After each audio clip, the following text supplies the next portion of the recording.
là này có lẽ là pháp luật này, đấy gọi là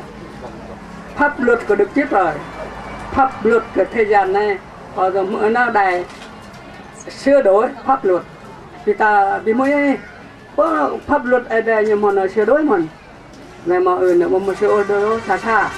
rồi mà sửa đổi nó pháp rồi nó này tập cho hàm năm bên nó thôi, bởi vì là năng cái bui còn lại còn nó coi như là ai David được có bay bui đèn nhiều nên là bay bui đèn nhiều còn cứ đó là mượn lại dự éo lại ai đây mà lại dự có lại là mừng gật lông bắt cái nào mừng gật lông ở trong này là mà lại mình tháo qua bình gật lông ấy ông mà phổ biến rồi nhưng mà phổ biến thì tôi ta lại chuột mà phổ biến này tôi mong bà để vừa rồi ta một gan ở thế đã này mình lười cái món nó chính là này ta bà này á nó bà này á thì bằng ta nó dạ thà này nó mà mày tung bên ta phá bỏ mình lại do cái đẹp sao rồi nó lại ai thì hết ta ngại lại dựa pháp luật trên ta nào á điều lại lố rồi mày play từ tu nên càng mang ở cái gì này cái thứ là nó công bằng những món mình đi giờ có gì chắc hả giờ là ta này cho cái gu đi mừng gật lông là bình như công bằng giờ mọi gì mừng gật lông công bằng có một công bằng ở thời chỗ nó còn nên là về cái nó như ta nào chứ bắp nhẹ rồi cái nào chứ nào giờ giờ việc lại tôm nó có lẽ nó nhà nó bên này nhiều tôm nung chả rau món bên này nhà nó bằng chả rau con này là nó nhiều mà quá là này mình chả rau đi nhà nó lại vì cái nhà cái tầm nhà này còn chưa tới nữa nhá ngậm nó lại kia bên đi ở đây bên đi cái vi bằng ta chịu mẹ biết nhiều mùa lại và bực lại đó gì trên về chạy vào gì chịu mẹ rút cúc mẹ mòn tay cái gì đó nên này dàn thật làm cho bảo chưa nên nhá ai đi làm nhá nó tôi vô coi đó hả thêm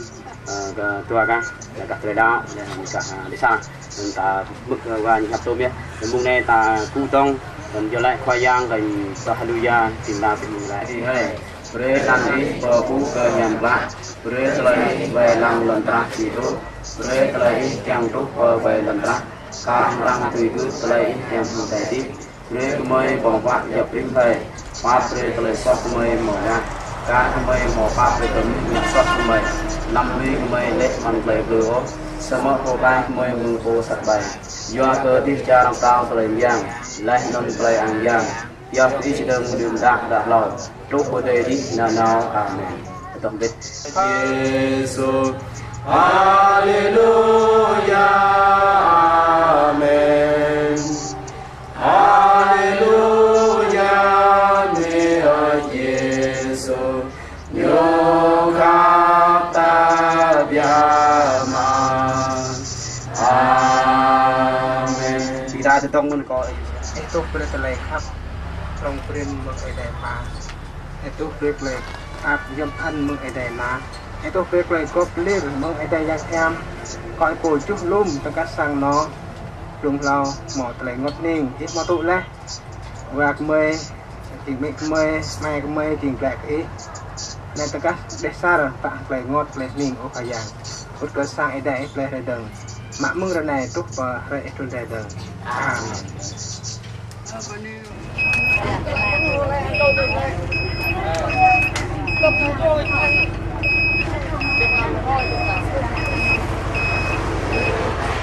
Thôi.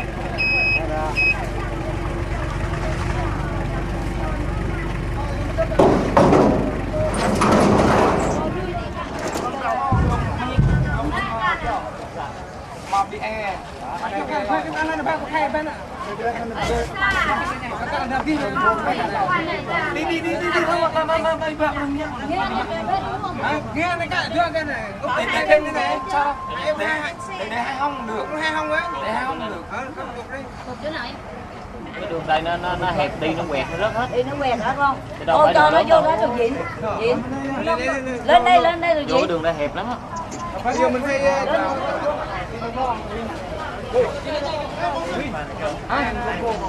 Ủa, Cái đây là để cái đây này, để đầu xe à.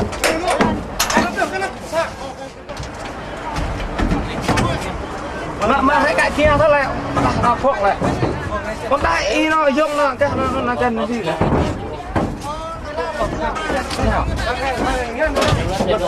các cái gì bóng gì hả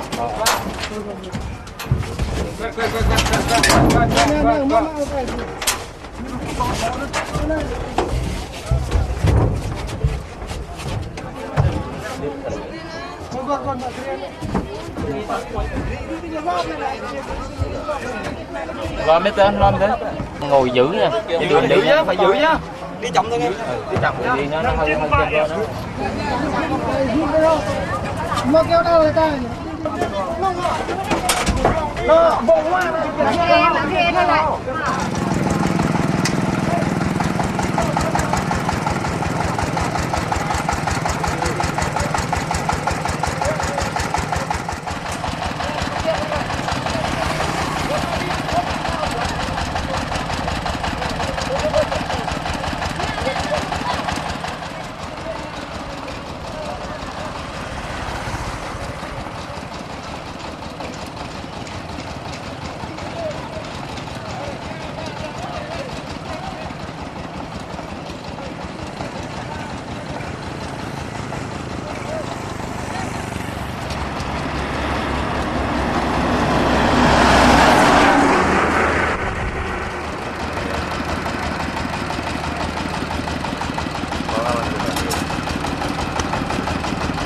và cái trường